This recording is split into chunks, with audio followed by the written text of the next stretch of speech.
This YouTube channel does not promote any violent, harmful, or illegal activities. All content provided by this channel is meant for an educational purpose only.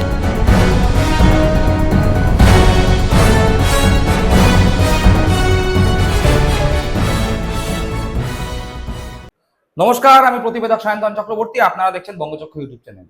ইতিমধ্যে তৃণমূল কংগ্রেসের পূর্ণাঙ্গ প্রার্থী তালিকা ঘোষণা হয়ে গিয়েছে। মমতা বন্দ্যোপাধ্যায় 294টি আসনের মধ্যে 291টি আসনের প্রার্থী ঘোষণা করে দিয়েছে এবং 3টি আসনকে ছাড়া হয়েছে। এবং তৃণমূল কংগ্রেসের এই আসন ঘোষণার পাশাপাশি গতকাল একটি ঘটনাবহুল দিন ছিল। তৃণমূল কংগ্রেসের প্রার্থী তালিকা যেরকম ঘোষণা হয়েছে, একসাথে নাগাড়ে গোটা বাংলা জুড়ে বিভিন্ন প্রান্তে বিভিন্ন জেলায় একাধিক গুরুত্বপূর্ণ ব্যক্তিরা তৃণমূল কংগ্রেসে যোগদান করেছেন গতকাল সারা দিন ধরে। কোথাও কোথাও প্রাক্তন ক্রিকেটার, কোথাও কোথাও ডাক্তার, অধ্যাপক, অধ্যাপিকা সহ ব্যবসায়ী থেকে শুরু করে শিল্পপতি থেকে শুরু করে বিভিন্ন সামাজিক ব্যক্তিরা তৃণমূল কংগ্রেসে গতকাল যোগদান করেছেন।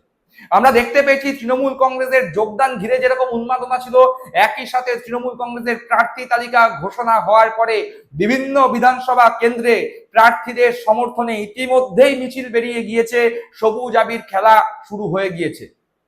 আর বলাই বাহুল্য, নন্দীগ্রামে চমক। নন্দীগ্রামে শুভেন্দু অধিকারীর বিরুদ্ধে ভূমিপুত্র, নন্দীগ্রামেরই ভূমিপুত্র পবিত্র করকে তৃণমূল কংগ্রেস প্রার্থী করে মাস্টার স্ট্রোক দিয়ে ফেলেছেন। ভবানীপুরে একদম প্রত্যাশা মতোই মমতা বন্দ্যোপাধ্যায় প্রার্থী। ফলে শুভেন্দু অধিকারীর কপালের চিন্তার ভাঁজ বেড়েছে। কিন্তু শুভেন্দু অধিকারীর কপালের চিন্তার ভাঁজ আরো বাড়িয়ে দিয়েছে তার নিজের জেলা পূর্ব মেদিনীপুর। কেন, সে কথায় পরে আসছি। কিন্তু বিজেপিরও প্রার্থী তালিকা ঘোষণা হয়েছে, আপনারা দেখতে পেয়েছেন। এবং প্রথম দফার প্রার্থী তালিকা ঘোষণা হওয়ার পরেই যেই চিত্র সামনে উঠে এসছে, সেই চিত্র বিজেপির জন্য খুব একটা সুখকর নয়। একদিকে তৃণমূল কংগ্রেসের প্রার্থী তালিকা প্রকাশ হওয়ার পরে আমরা যেরকম দেখতে পেয়েছি, বিভিন্ন বিধানসভায় রীতিমতো উৎসাহে তৃণমূল কংগ্রেসের কর্মীরা, নেতারা রাস্তায় নেমে পড়েছেন নিজেদের প্রার্থীদের সমর্থনে। দেয়াল লেখা থেকে শুরু করে এখনই আগাম জয়োল্লাস আবির খেলায় মেতেছেন তৃণমূল কংগ্রেসের কর্মীরা। উল্টো দিকে বিজেপির চিত্র সম্পূর্ণ বিপরীত। দেখা যাচ্ছে প্রার্থী পছন্দ না হয় বিভিন্ন বিজেপির পার্টি অফিসগুলোয় বিজেপি কর্মীরাই ভাঙচুর করছে, বিক্ষোভ দেখাচ্ছে, কেউ কেউ বিজেপি দল ছাড়ার ঘোষণা করছে। উত্তর থেকে দক্ষিণ, পূর্ব থেকে পশ্চিম, আলিপুর থেকে শুরু করে আমডাঙ্গা, ওদিকে নন্দীগ্রাম থেকে শুরু করে নবদ্বীপ, বিভিন্ন জায়গায় প্রায় একই চিত্র ফুটে উঠছে। বিজেপি ছাড়ার হিড়িক, আর একদিকে আমরা দেখলাম গতকাল তৃণমূল কংগ্রেসে যোগদানের হিড়িক। ঠিক এরকম জায়গাতেই পূর্ব মেদিনীপুরের ব্যতিক্রম নন। পূর্ব মেদিনীপুর জেলাতেও একাধিক আসনে প্রার্থী পছন্দ হয়নি বিজেপি নেতাদের। তাদের পক্ষ থেকে বলা হচ্ছে যে এই যে প্রার্থী তালিকা ঘোষণা করা হয়েছে, সেই প্রার্থী তালিকায় আদি বিজেপি নেতাদের কোনো রকম গুরুত্ব দেওয়া হয়নি, বরং হঠাৎ করে বিজেপিতে এসে যোগদান করার পরেই তাদেরকে প্রার্থী করে দেওয়া হয়েছে, এরকম অভিযোগ বিজেপির আদি নেতারা করছে। এবং তারা সরাসরি এই প্রার্থী তালিকার বিরুদ্ধে নিজেদের মনের ক্ষোভ, মনের রাগ প্রকাশ করে বিজেপি দল ছাড়ার কথা ঘোষণা করছেন।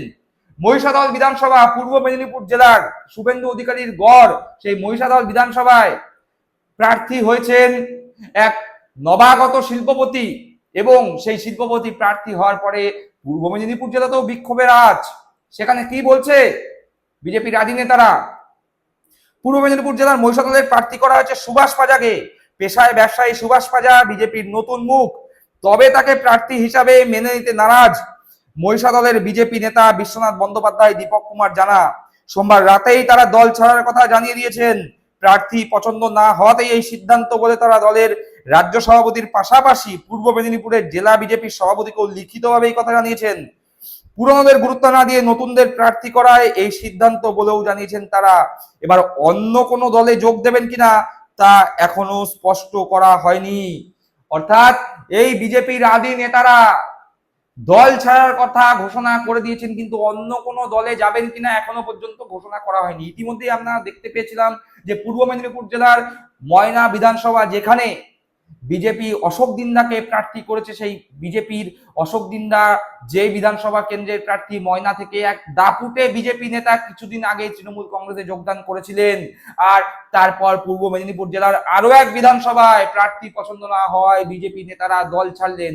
এবার বলাই বাহুল্য, ভবিষ্যতে যে তাদের গন্তব্য তৃণমূল কংগ্রেসই হতে চলেছে তা একটা বাচ্চাও জানে।